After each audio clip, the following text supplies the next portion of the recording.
जय श्री राम। भगवान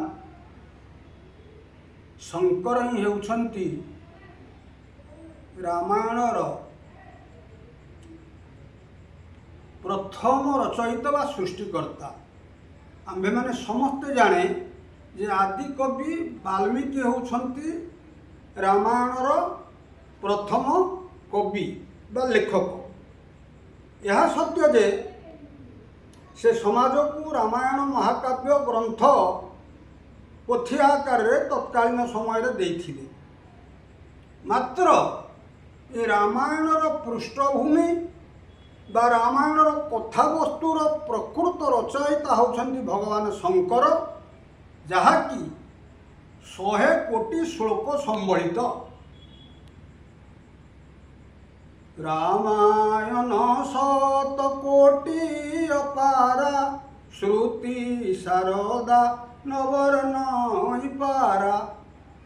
भगवान शंकर जो रामायण सृष्टि करथिले बा रचना करथिले, जहाँ से माँ पार्वती की कहूथिले ताहा 100 कोटी संबलित रामायण। मात्र रचि महेश निज मानस राखा पाई सुसमय शिवासन भाषा।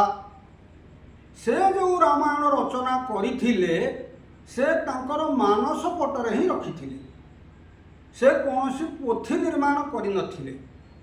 से जो रामायण 100 कोटी संबलित श्लोक से सृष्टि कले बा रचना कले ताहाकु मानस पटरे रखिले एवं रामायण कथार प्रचार एवं प्रसार निमित्त 1/3 करी स्वर्ग मर्त्य पाताल को छाड़िले। 100 कोटी श्लोक को यदि 3 भाग करा जाए, समस्त श्लोक बंटन हो गला परे गोटे श्लोक बढ़िला। जो श्लोकटी बढ़िला ता संस्कृत भाषार अनुष्टुप छांदरे रचित एवं से श्लोकर अक्षर संख्या 32। से 32 अक्षर को मध्य से 3 भाग करदेले। से जो 3 भाग करदेले तापर जोड़िए अक्षर बढ़ीगला। जो जोड़िक अक्षर बढ़ीगला से जोड़िक हूँ शिवंकर सबुठारु प्रिय प्रभुंकर नाम। ताहला से अक्षर 2टी है राम। तेणु शंकर भगवान कहले मुझे तो रामायणर समस्त कथा वस्तु त्रिपुर को बंटन करदेली, मात्र मोर प्रिय राम प्रभु राम को नामटी मु काहाकू देई परिबी नाही बा देबी नाही।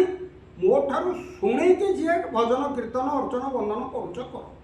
तेणु भगवान शंकर तांकर मानस पटरे प्रत्यह राम कथा रखती, माँ पार्वती की शुणाती एवं 3 भाग करी स्वर्ग मर्त्य पाताल को पठेदेले। प्रभुंकर प्रिय नाम राम 2टी अक्षर को से क्या देले नाही।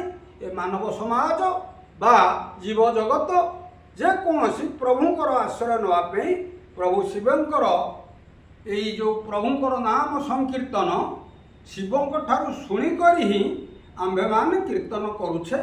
तेणु रामायणर प्रथम प्रवक्ता होउछंती भगवान शिव एवं माँ पार्वती।